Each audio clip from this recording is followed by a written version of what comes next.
Hi, this is a continuation of lecture material from Class 1, Week 1. We're talking about the frail elderly. Again, this is a very vulnerable population.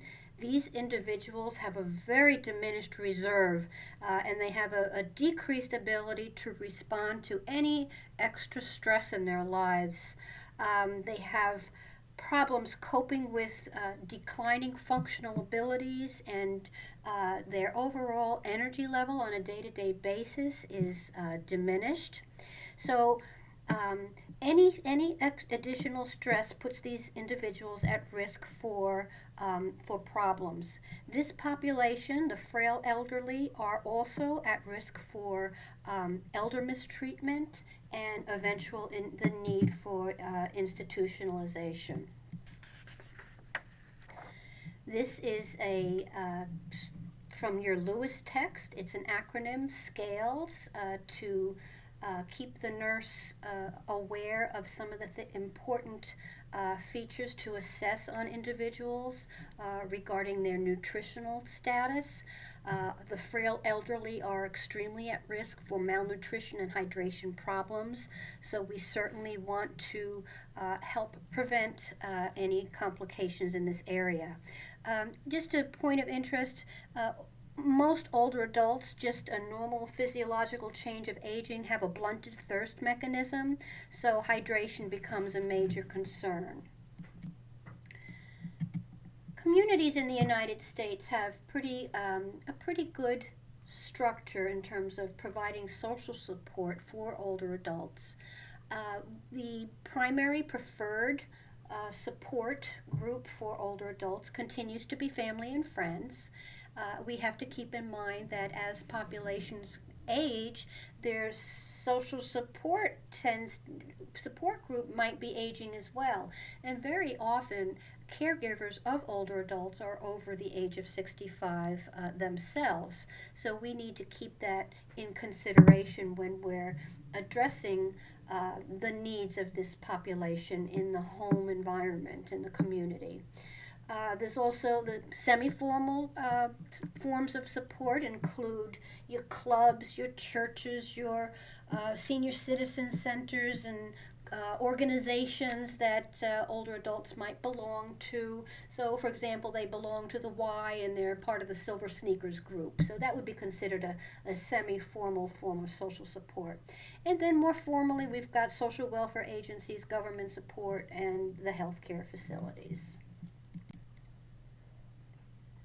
We can't address the needs of the older adult population without addressing elder mistreatment and abuse. There are various forms of elder mistreatment, and I have them listed on this slide for you to review.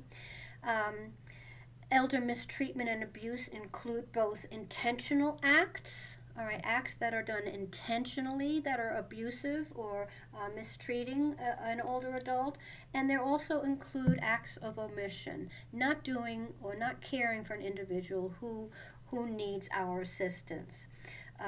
All forms of elder mistreatment result in harm or put the older adult at serious risk for harm, and the basic needs of the older adult are not met, and they are a very vulnerable population. Another form of elder mistreatment or abuse is a form of self neglect. And self neglect among the older adult population is not uncommon. Individuals become isolated and secluded. They don't have good financial resources. There aren't a lot of social resources that they participate in, and very often can result in self neglect, whether it's with hygiene, whether it's getting medical care, whether it's with nutrition. The nurse who comes in contact, the case managers, whoever is aware of the needs of these older adults who are neglecting themselves are responsible for reporting and seeing that these individuals are properly taken care of. When talking about elder mistreatment, we need to, as nurses, number one, be aware of some of the signs that exist with the older adult population so that we can properly assess if in fact the individual is being mistreated. So we have tools that can help us with that. Um, if you go to the website consultjuryrn.org, you will find numerous evidence-based assessment tools that nurses can utilize to that are reliable and valid tools to help us assess different components of the older adult population. They do have an elder mistreatment assessment tool, and feel free to go ahead and peruse that. Um, Again, part of our assessment when we're dealing with older adults is to include that part in their assessment. What are some of the things that put older adults at risk for mistreatment? One huge factor is their tendency to be dependent on others for care because of their either cognitive decline or physical decline. They rely on their adult children, or they rely on brothers and sisters. So that dependency role is a key factor there.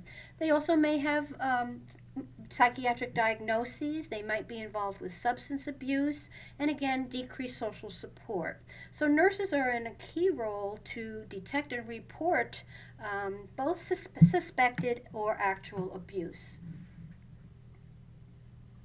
An important point to note is if you are ever involved with an older adult and you are assessing them, you must formulate a safety plan if you determine that that individual is in immediate danger. You're going to want to collect any evidence that is available for you to identify the actual problem. Take photographs if you can, and again, go through the proper reporting channels. Here's a pie chart that just shows you the majority of abuse occurs from individuals who are known by the older adult. It's not elder abuse or elder mistreatment is not done by strangers. The largest piece of the pie is the red portion, and that indicates that the adult children of the older adults are the primary perpetrators in terms of mistreating their parents. Here's a sample exam question. An older man is having his blood pressure checked by the nurse at a senior center, when the nurse notes large bruises on both of his upper arms. When questioned by the nurse about the cause of the bruises, the patient responds, "I must have bumped myself." What's the best action by the nurse at this time? You can pause it, or we can just go ahead and talk through. The correct answer is number 3. Ask the patient to describe his living situation and usual activities while continuing with the assessment. We don't want to alarm the older adult. We don't want to respond immediately and assume that he is absolutely being abused. So number 3 is the correct answer. While we continue assessing the individual, if we continue to feel like there's enough circumstantial evidence and the individual is leading us to believe that he may in fact be being abused, then we would want to make sure we report this to our supervisor, make sure that we do include the appropriate reporting so that the individual receives further assessment. Okay, talking again about some of the social services that are available for older adults. The Administration on Aging is responsible for the Older American Act, and we have Title III and Title IV. Both of those are funding services. One provides funds for community-based systems for older adults, and the other involves training for individuals involved in employment and the field of aging. The URLs that are listed on this slide under Medicare and Medicaid will take you to the National Institute of Health Senior Health page, and that's a great web resource for you to utilize in the clinical setting. And they both include maybe a video clip that's maybe 3 to 5 minutes long talking about Medicare. I will hold students accountable for the material that is contained on those in those videos. I'm not sure if I click on that right now in this mode if the video itself will be filmable, but you can do that on your own. So we talked also about the majority of older adults do currently live at home, and we know that that is predominantly where they would like to reside.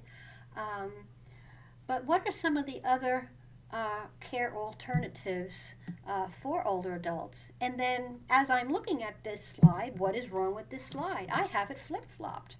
The smaller percentage of individuals should be listed at the top, and that would be those who are in long-term care facilities. So if you would in your mind flip-flop this diagram so that long-term care facilities is listed at the top, adult daycare programs and home health care is in the middle, and then most older adults are again living at home.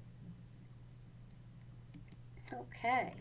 Here's a class activity that we didn't have an opportunity to get to, but think about it if you would while you're at home reviewing this. You know, what are some of the fears that patients and families have concerning nursing home placement?